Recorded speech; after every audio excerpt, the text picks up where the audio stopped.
Hello everyone, welcome to NEET पे जीत series eight लर्नोहब। मैं हूं अद्रिज और मेरे साथ आप पढ़े हो physics for NEET only at learnohub.com, जहां पे आपको मिलते हैं फिजिक्स, केमिस्ट्री, बायोलॉजी के सारे चैप्टर्स के सभी लेक्चर्स, सभी वीडियोस बिल्कुल फ्री।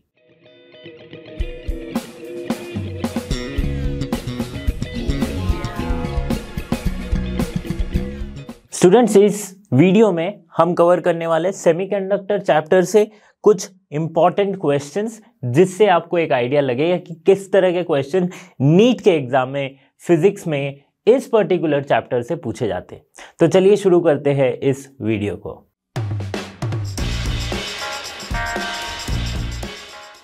पहला क्वेश्चन जो पूछा गया है, देखो क्या कह रहा है question. A P type intrinsic semiconductor extrinsic semiconductor is obtained when germanium is doped with. तो इस तरह के पी टाइप सेमीकंडक्टर को हम डोप किस तरह, कौन से एलिमेंट से करते हैं? हम उसी एलिमेंट से करते हैं जिसका आउटर शेल इनकम्प्लीट हो, जैसे कि बोरोन हो गया, गैलियम हो गया, इस तरह के सेमीकंडक्टर से करते हैं डोप। ठीक है, तो यहाँ इन चारों ऑप्शन में से एंटीमनी नहीं होगा, फॉस्फोरस भी नहीं होगा, आर्सेनिक भी नहीं होगा, तो होगा क्या? Boron. Because of incomplete outer shell. ठीक है, समझ में आ रही है बात? कोई कंफ्यूजन की बात नहीं है। ठीक है, पी टाइप एक्सट्रिंसिक सेमीकंडक्टर हमें बनाना है। हमारे पास मटेरियल क्या है? जर्मेनियम है। जर्मेनियम को पी टाइप एक्सट्रिंसिक बनाना है, बोरोन से उसे डोप करेंगे। ठीक है, नेक्स्ट क्वेश्चन की तरफ बढ़ते हैं। नेक्स्ट क्वेश्चन हमारा क्या कह रहा है, देखो। From the following diode circuit which diode is in forward bias. तो ये पीएन जंक्शन डायोड आपको पता है फॉरवर्ड बायस कब होती है। ठीक है, एक पीएन जंक्शन डायोड को हम किस तरह से दिखाते? इस तरह से दिखाते। ये है इसकी पी टाइप, ये है इसकी एन टाइप। जब पी टाइप कनेक्टेड होती है पॉजिटिव टर्मिनल से और एन टाइप कनेक्टेड होती है नेगेटिव टर्मिनल से, तब हम कहते हैं क्या ये फॉरवर्ड बायस में है। और अगर इसका उल्टा हो कि पी साइड अगर नेगेटिव टर्मिनल से कनेक्टेड हो और एन साइड जो है वो पॉजिटिव टर्मिनल से कनेक्टेड हो, तब इसे हम कहेंगे कि ये रिवर्स बायस में है। ठीक है, अब ऑप्शन से आप समझ ही जाओगे कि कौन सा फॉरवर्ड बायस, कौन सा रिवर्स बायस। ठीक है, तो देखो यहां पे हमें क्या देखना है, ये पी साइड, ये एन साइड। एन साइड में क्लियरली दिख रहा है कि ये एक ऑप्शन आ रहा है जहां पे एक नेगेटिव साइड से कनेक्टेड हो रही है, और ये एक ऑप्शन आ रहा है जहां पे नेगेटिव साइड से कनेक्टेड हो रही है। मतलब इन दोनों में से कोई एक होगा। ठीक है, अब दूसरे देखो कि इस तरफ भी इसका नेगेटिव ही है, तो ये ऑब्वियसली नहीं होगा। तो कौन सा हो जाएगा? ये जीरो। भले ही जीरो है लेकिन इसे हम पॉजिटिव लिखेंगे। सो पॉजिटिव और इधर क्या है? नेगेटिव। तो ये कौन सा हो गया हमारे पास? ये हो गया हमारा फॉरवर्ड बायस में। तो ये हम आंसर 1 जो है, सॉरी ऑप्शन ए जो है वो हम टिक करेंगे। Okay, question number 3, the symbolic representation. यहां पे क्या दिया गया है? सिंबॉलिक रिप्रेजेंटेशन दिया गया है of 4 logic gates are given. Okay, are given below the logic symbols of or not and gates are। विश्वास नहीं करोगे, ये क्वेश्चन आपके नीट के एग्जाम में पूछा गया हुआ क्वेश्चन है। ठीक है, क्या करना है? बस सिंबल बताना है। नीट के एग्जाम में पूछा गया क्वेश्चन है। बहुत बार बच्चे इजी सोच के कंफ्यूजन में आ जाते हैं। तो देखो यहाँ पे क्या हो जा रही है, ये तो आपका और गेट हो जाएगा, ये आपको पता चल रहा है, ये और गेट है। ठीक है, ये आपका नैंड गेट है, सॉरी एंड गेट है, नॉट नैंड, एंड गेट है। इसी के आगे एक अगर हम नॉट लगा देंगे, ऐसा अगर पॉइंट 0 जैसा छोटा सा अगर नॉट लगा देंगे, तो ये हमारी कौन सी गेट हो जाएगी? ये हो जाएगी नैंड गेट। ठीक है, and this is NOR gate, not gate, not NOR, it's not gate. ठीक है, तो अभी यहां से क्या क्या बताना है आपको? और नॉट एंड नैंड गेट्स का सिंबल बताना है। तो कौन सा और है? हमारा 4th वाला और है। ठीक है, और फिर नॉट कौन सा है? 2nd वाला नॉट है। एंड नैंड कौन सा है? 1st वाला नैंड है। तो 4 2 1, सो 4 2 1 option D will be the correct answer. देखो कई बार क्या होता है ना, बहुत इजी क्वेश्चंस आपके पूछे जाएंगे, लेकिन इसके जो ऑप्शंस है ना, थोड़े उल्टे सीधे करके आपको दे दिया जाएगा। फिर आप जल्दी जल्दी में आप ये सोचोगे कि ये तो ऑप्शंस, ये क्वेश्चन बहुत करेक्ट है, ठीक है, क्वेश्चन बिल्कुल ही इजी है, तो मैं तुरंत मार दूंगा। तो आप बहुत बार ऐसा होता है कि आंसर आप गलत चूज कर लेते हो, तो यहाँ पे भी आपके पॉइंट डिडक्ट हो जाते हैं, भले ही आपको आता हो पूरा आंसर।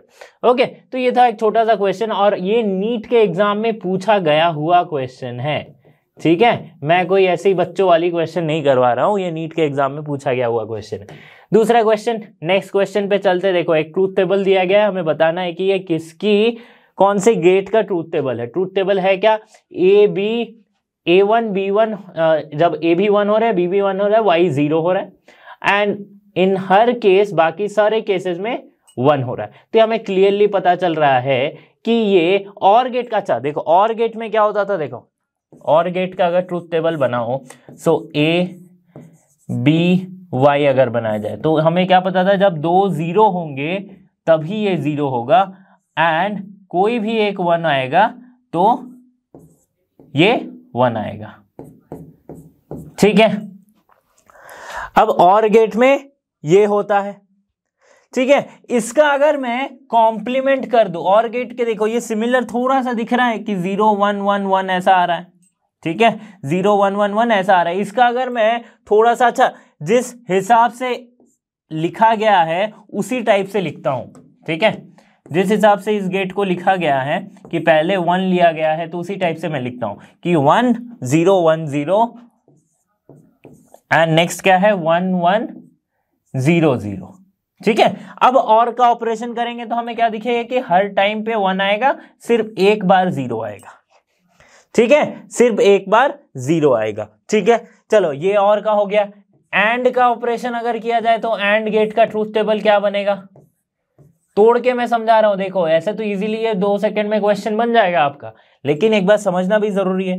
तो यहाँ पे क्या था 1 0 1 0 1 1 0 0, ठीक है। एंड ऑपरेशन होगा तो क्या होगा, जहां पे सिर्फ 1 है, सिर्फ दोनों वेरिएबल 1 है, वहीं सॉरी दोनों इनपुट 1 है, वहीं पे 1 आएगा, बाकी हर टर्म में 0 आ जाएगा, ठीक है। अब देखो एंड गेट का अगर आप नोटिस करोगे तो एंड गेट का जस्ट कॉम्प्लीमेंट हो रहा है ये वाला गेट, क्योंकि इसका आउटपुट क्या है, पहला 1 बाकी सारा 0 है, इसका आउटपुट क्या है, पहला 0 बाकी सारा 1 है, तो ये इसका कॉम्प्लीमेंट हो रहा है, ठीक है। तो मतलब अगर मैं y का कॉम्प्लीमेंट निकालू, y डैश अगर निकालू, y बार निकालू, कुछ भी आप बोलो, तो ये क्या हो जाएगा 0 1 1 1, और y डैश क्या होता है, नैंड गेट में होता है। नैंड गेट का आउटपुट जो है वो ये रहेगा, क्यों, क्योंकि एंड गेट में अगर मैं एक नॉट गेट लगाऊं, इसे ही हम क्या कहते हैं, नैंड गेट कहते हैं, ठीक है। तो नैंड जो भी यहां पे इनपुट आएगा आपका a डॉट बी, वो यहां पे क्या हो जाएगा, a डॉट बी का बार यानी कि कॉम्प्लीमेंट हो जाएगा, 0 आया तो 1 1 आया तो 0, तो ये हमारा ऑप्शन कौन सा करेक्ट हो जा रहा है, ऑप्शन ए जो हो रहा है ये हमारा करेक्ट हो जा रहा है, नैंड गेट।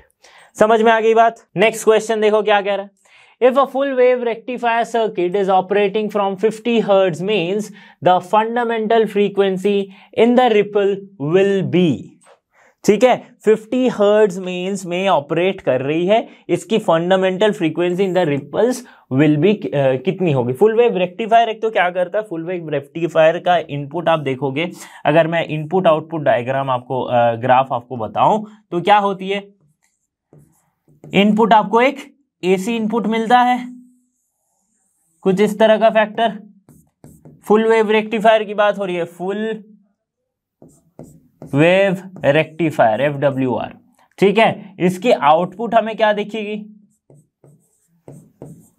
इसकी आउटपुट हमें दिखेगी कि ये जो सारा जो है ये पॉजिटिव में आ जाएगा, ठीक है, यही दिखेगा हमें, कोई कंफ्यूजन नहीं है। तो ये हो रहा था क्या, फुल वेव रेक्टिफायर में। अगर हाफ वेव रेक्टिफायर की बात करूं तो ये नहीं होता, हाफ वेव रेक्टिफायर में यही अगर इनपुट आए तो हमारे पास आउटपुट जो आती है वो क्या आती है, वो एक छोड़ के आएगी, है ना, एक छोड़ के आएगी, ठीक है। तो फुल वेव रेक्टिफायर के केस में देखो फ्रीक्वेंसी जो है, इस वेव की फ्रीक्वेंसी है और इस वेव की फ्रीक्वेंसी को अगर मैं कंपेयर करूं तो ये क्या हो रहा है, ये वेव देखो फ्रीक्वेंसी क्या होती है, ये एक बार ये हुआ, ठीक है, फिर इतने टाइम के बाद फिर रिपीटेशन हुआ, ठीक है, तो यहां से यहां तक अगर टी टाइम मान रहा हूं, टी टाइम के बाद रिपीटेशन हो रहा है। ठीक है, अब यहीं पे अगर मैं इसको कंपेयर करूं तो ये हर बार देखो टी, अगर यहां से यहां तक टी टाइम है, ठीक है, यहां से यहां तक टी टाइम है, तो ये इसके आधा कितना होगा, T by two time. So two time के बाद फिर से रिपल आ रहा है, टी बाई टू टाइम के बाद फिर से रिपल आ रहा है, मतलब ये टी टाइम में 2 बार इसके रिपल्स आ रहे हैं। तो इसका मतलब हम क्या समझ सकते हैं कि जो फ्रीक्वेंसी होगी वो ट्वाइस हो जाएगी in case of full wave rectifier. तो अगर वो 50 हर्ट्ज में काम कर रही है तो उसका आउटपुट रिपल जो आएगा that will be 50 into 2 that is 100 hertz. ठीक है, समझ में आ रही है बात कि कितने टाइम के बाद रिपल आ रहा है। यही अगर हाफ वेव रेक्टिफायर के केस में देखें तो देखो सेम टाइम के बाद लग रहा है, यहां से यहां तक टी टाइम है, ठीक है, तो आफ्टर टी टाइम फिर से रिपल आया, आफ्टर टी टाइम फिर से रिपल आएगा, इस तरह से समझना है। ओके, तो 100 hertz option A is the correct answer. ठीक है, इसमें ज्यादा हमने कुछ मैथमेटिकल चीजें की क्या, नहीं, सिर्फ ग्राफ से हमने समझा है। Okay, question number 6 of the diode shown in the following diagram which one is reverse biased. इन चारों ऑप्शंस में से, चारों सर्किट में से कौन सा रिवर्स बायस में होगा।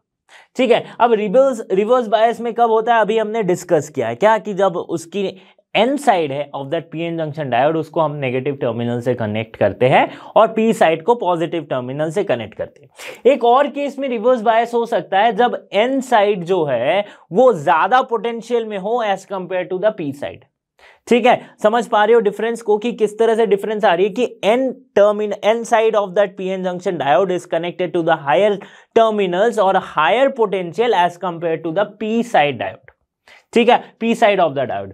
ठीक है, तो समझो अब कि ये चारों ऑप्शन में से देखो कि ऑप्शन ए क्या है, हमारा जो एन साइड है और पी साइड ये है, तो पी साइड -5 वोल्ट से कनेक्टेड है, एन साइड -12 वोल्ट से कनेक्टेड है, तो -12 है। ठीक है, तो ऑब्वियसली कौन सा हायर पोटेंशियल पे है, यहाँ पे -5 वाला हायर पोटेंशियल है एज कंपेयर टू -12, तो ये भी रिवर्स बायस नहीं हुआ। दूसरी केस देखो क्या हो रहा है कि ये कनेक्टेड है किससे, अर्थिंग से, तो यहाँ पे हम 0 कंसीडर कर सकते हैं, तो पी साइड 0 से है, एन साइड -10 से है। ठीक है, तो फिर से ये क्या हो गया, फॉरवर्ड बायस कह सकते हैं इसे हम। ओके, या फिर इसे हम रिवर्स बायस नहीं कहेंगे। तीसरा केस देखो क्या हुआ कि यहाँ पे पी साइड जो है वो 0 है और एन साइड जो है वो +5 वोल्ट से कनेक्टेड है। किससे कनेक्टेड है, +5 वोल्ट से, है ना। तो अब देखो क्या हो रहा है कि एन साइड की पोटेंशियल पी साइड के पोटेंशियल से ज्यादा है। ठीक है, एन साइड जिस पोटेंशियल से कनेक्टेड है और पी साइड जिस पोटेंशियल से कनेक्टेड है, एन साइड की पोटेंशियल ज्यादा है, तो ऑप्शन सी हमारा करेक्ट हो जाएगा। एक बार ऑप्शन डी को भी देख लेते हैं कि यहाँ पे पी साइड जो है वो 10 वोल्ट से कनेक्टेड है और एन साइड जो है वो 5 वोल्ट से कनेक्टेड है, तो ये भी रिवर्स बायस नहीं होगा। तो कौन सा रिवर्स बायस होगा, ये ऑप्शन सी हमारा रिवर्स बायस होगा।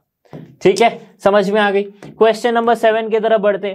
क्वेश्चन नंबर 7 क्या कह रहा है हमारा, the peak voltage in the output of half wave diode, अच्छा डायोड रेक्टिफायर एक साथ आ गया ना, diode rectifier fade with a sinusoidal signal without filter is 10 volt. The DC component of the output voltage is, यहां पे छोटा सा आपका फॉर्मूला लगेगा। समझना क्या है, क्वेश्चन क्या कह रहा है कि देखो आउटपुट जो निकल के आया किसका, हाफ वेव रेक्टिफायर का, किसका, हाफ वेव रेक्टिफायर का।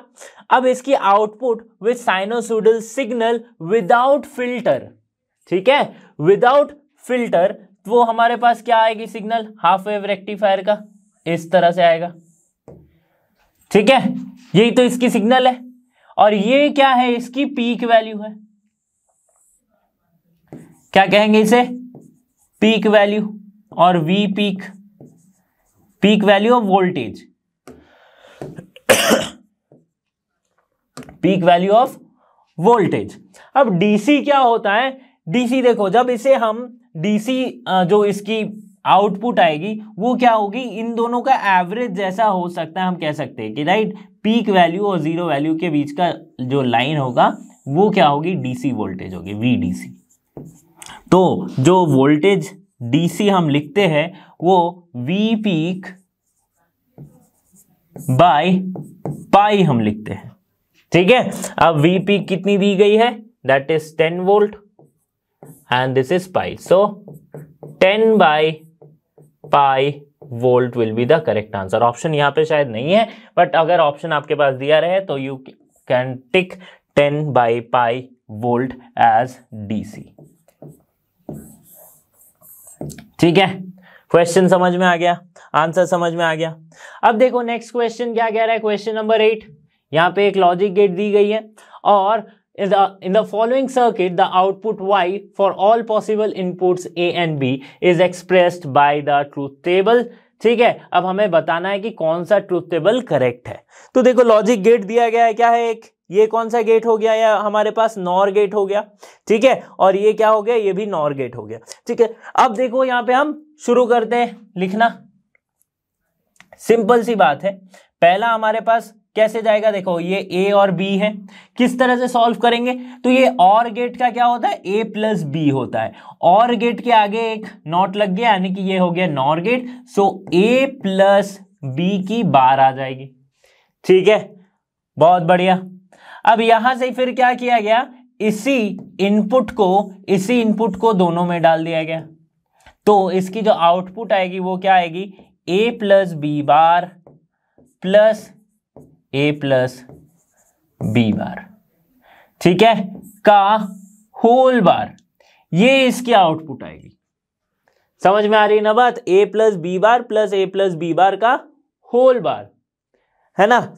अब देखो इसको अगर मैं सॉल्व करूं तो ए प्लस सेम थिंग है, ए प्लस ए है, तो ये क्या हो जाएगा, सिंपली ए प्लस बी बार ही आएगा का बार, सो ए प्लस बी हम लिख देंगे, ठीक है। तो और गेट के ऑपरेशन जैसा मिलेगा, और गेट का ऑपरेशन कौन सा हो सकता है, देखो सिर्फ जो 0 0 वाला टर्म है वो 0 रहेगा, बाकी सारा 1 रहेगा, so option C will be the correct answer. 0 0 वाला टर्म 0 है, बाकी सारा 1 रहेगा, ओके।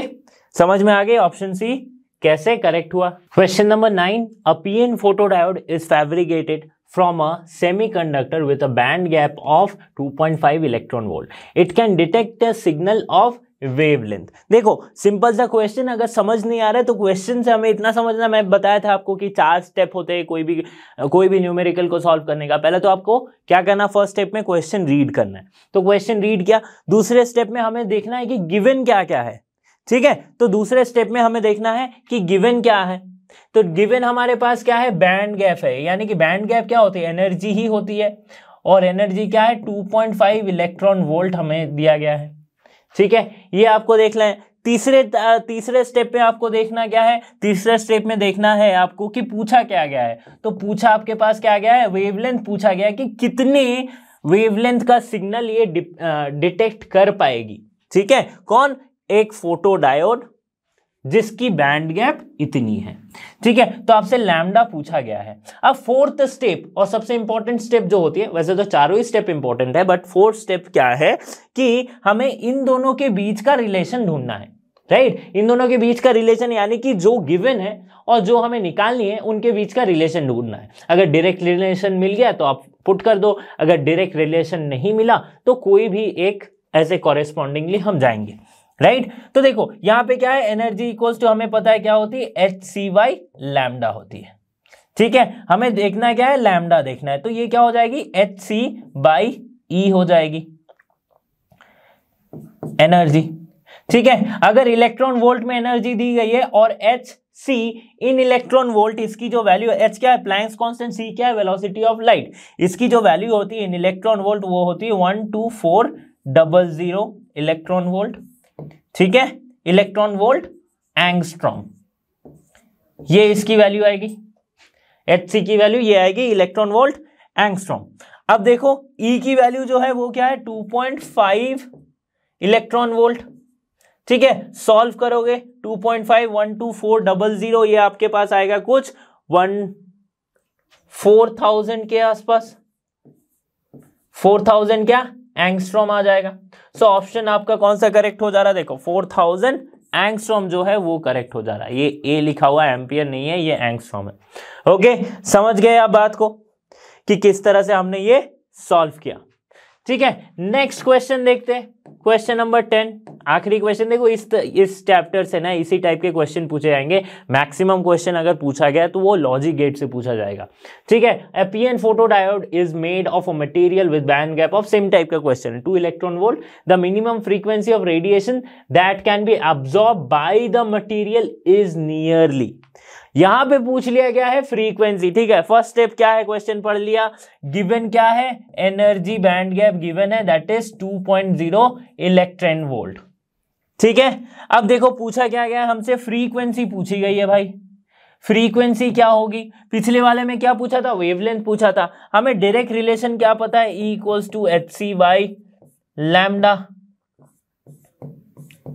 ठीक है, hc बाई लैम्डा, ये डायरेक्ट रिलेशन पता है। और हमें क्या पता है कि ये जो c बाई लैम्डा होती है इसे हम न्यू लिखते हैं, तो h न्यू हम लिख सकते हैं। अब देखो क्या होगी कि न्यू इक्वल्स टू क्या हम लिखेंगे, that is E by h कर देंगे। एनर्जी कितनी है 2, h क्या है 6.64 into 10 to the power -34 joule second में लिखते हैं।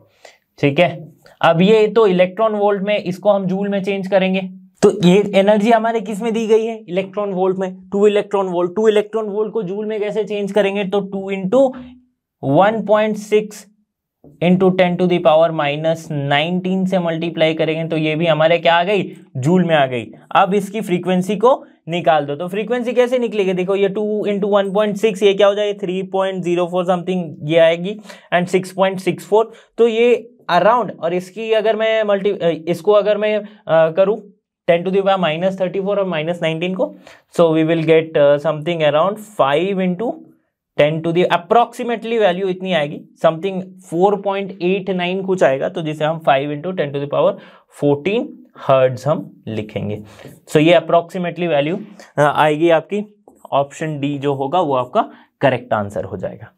ठीक है, आप चाहे तो इस क्वेश्चन को इस तरह से भी सॉल्व कर सकते हैं कि जैसे मैंने यहाँ पे डायरेक्ट फॉर्मूला बेस्ड ये क्वेश्चन आपको बना दिया है, तो आप क्या कर सकते हो, पहले ये जो फॉर्मूला है E equals to hc by lambda, यहां से आप एनर्जी के जगह पे आप लैम्डा निकाल सकते हो, lambda equals to hc by E। ठीक है, lambda equals to hc by E कर सकते हो, तो hc की वैल्यू 12400, लेकिन ये एंगस्ट्रॉम में है और ये क्या है 2, सो ये क्या आ जाएगा आपका 6200 एंगस्ट्रॉम वेवलेंथ आपका आ जाएगा, तो जो कि अब हम लिख सकते हैं 6200 इंटू 10 टू द पावर -10। ठीक है, मीटर में।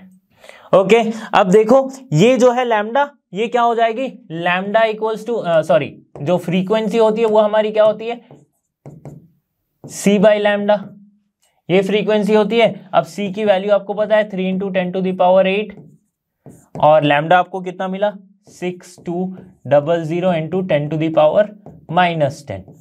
ठीक है, ये आपको मिल गया। आप चाहे तो यहां से भी कर दो, ये आपका कितना आ जाएगा 3 2 and this will come around 6 2 6, कुछ इस तरह से आप सॉल्व कर लेना, राइट, सॉल्व कर लेना यहाँ पे आप,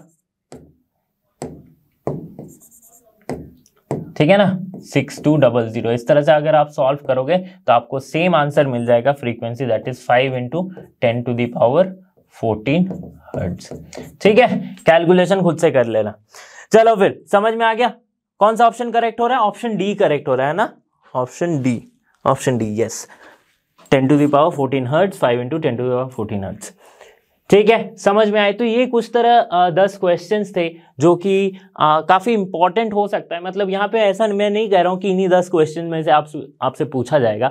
इससे आपको ये पता चल रहा है कि पैटर्न क्या है, कि क्वेश्चन कौन से टॉपिक से पर्टिकुलरली पूछा जा सकता है। एक तो एनर्जी बैंड वाला हो गया, और सबसे ज्यादा इंपॉर्टेंट है जो इस चैप्टर से, सेमीकंडक्टर चैप्टर से, वो है डिजिटल इलेक्ट्रॉनिक्स, यानी कि लॉजिक गेट, ट्रुथ टेबल।